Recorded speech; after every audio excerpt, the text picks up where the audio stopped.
Shalom, ici Philou en ligne et oui, cette semaine, nous allons regarder une histoire biblique, une histoire vraie, d'une madame qui était orpheline mais qui est devenue une reine. Et aussi, on va regarder avec Skyler un animal.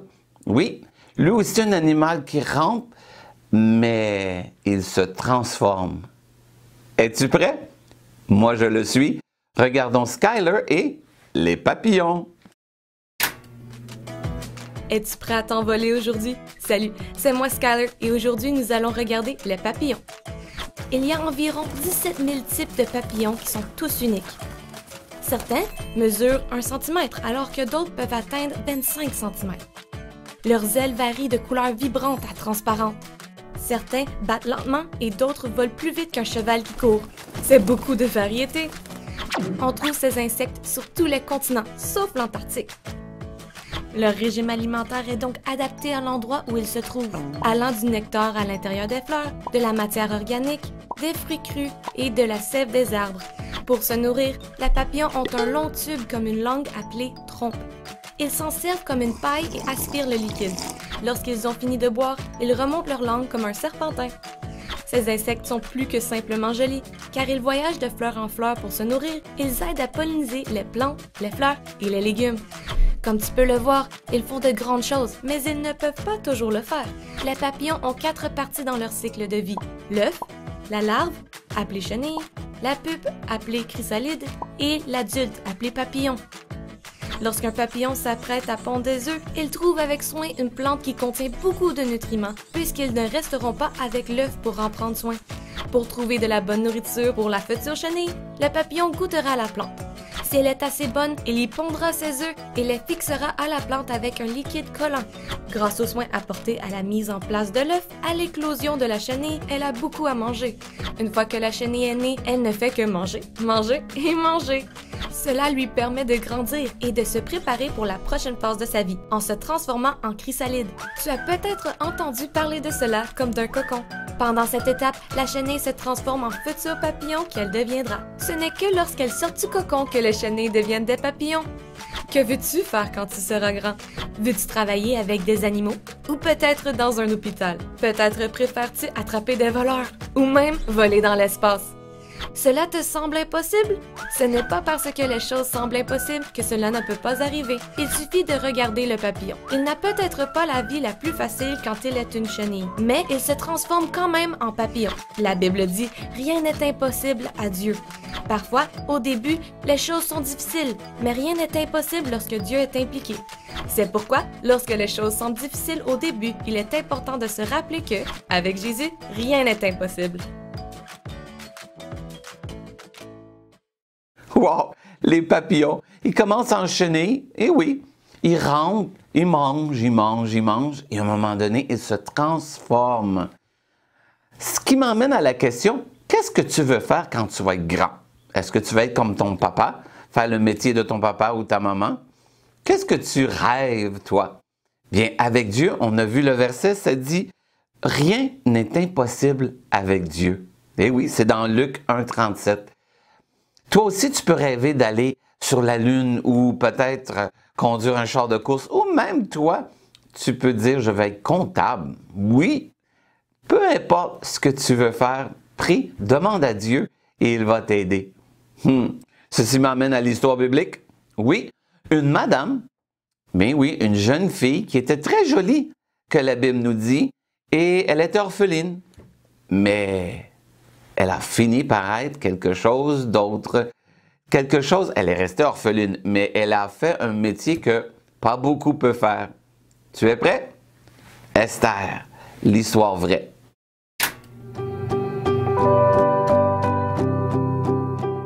Regardons une histoire vraie tirée de la Bible, celle d'une jeune femme juive orpheline qui devint reine.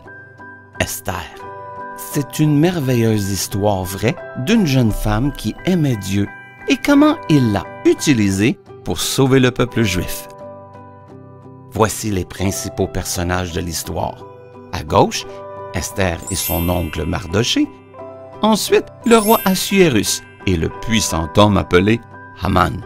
La Bible commence l'histoire d'Esther par un festin organisé par le roi Assuérus, chef. des Mèdes et des Perses. Tous les personnages importants de son vaste empire y ont assisté.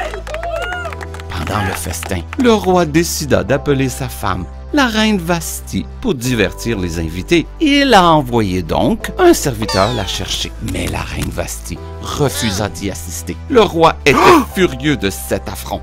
« Que dois-je faire de ma reine qui a refusé de m'obéir ?»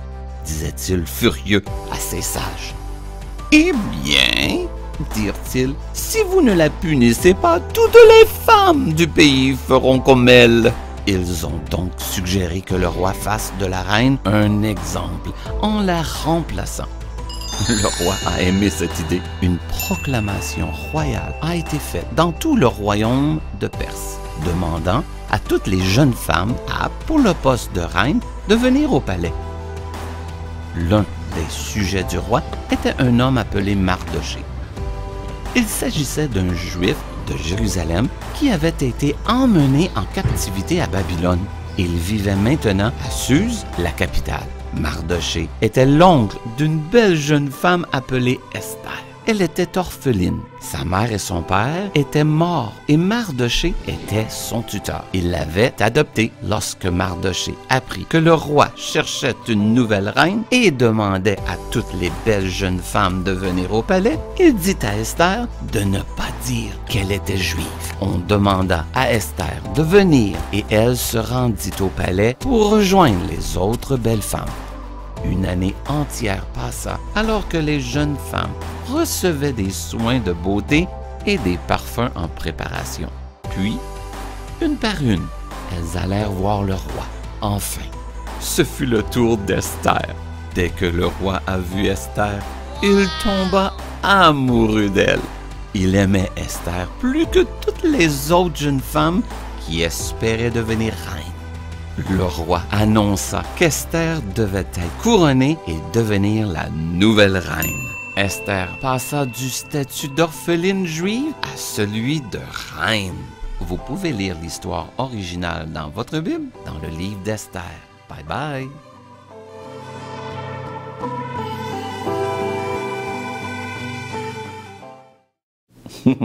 Tu vois, elle a commencé orpheline, elle ne pensait pas devenir une reine. Non, mais Dieu avait un plan et elle est devenue une reine.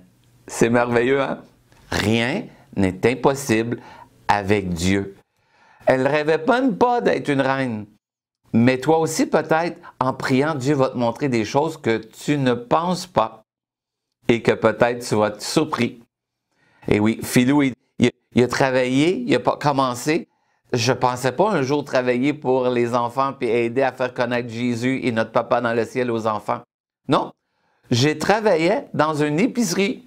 Et oui, je plaçais des choses sur les tablettes pour que les parents, tes parents, puissent l'acheter pour pouvoir manger.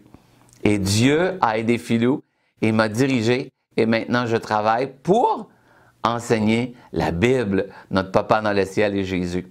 Ceci me rappelle la mission. Tu es prêt? Regardons la mission de la semaine.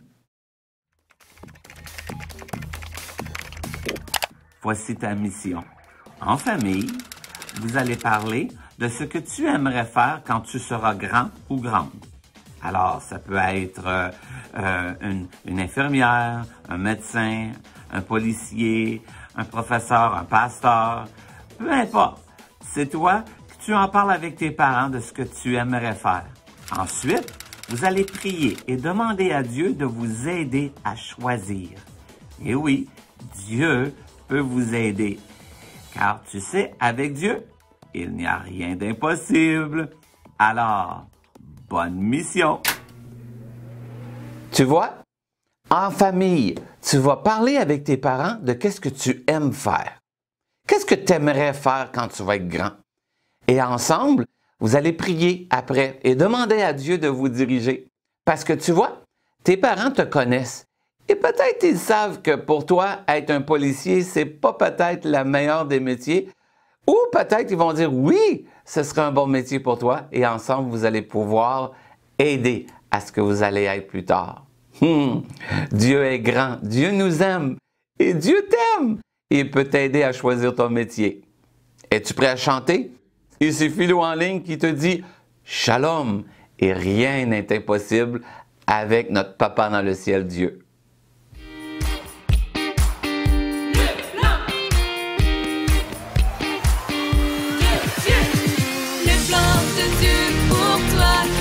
Jésus, sa spéciale création. Le plan de Dieu pour toi, c'est Jésus, le chemin vers le salut. Jésus est le plan de Dieu. Le plan de Dieu. Parfois tu te demandes qui nous a créés. Pose mille questions. Ta curiosité et tu verras. Allez, on y va s'amuser. Un monde merveilleux à explorer. Nous verrons le plan de Dieu et plus, c'est vrai. Le plan de Dieu pour toi, c'est Jésus, sa spéciale création. Le plan de Dieu pour toi, c'est Jésus, le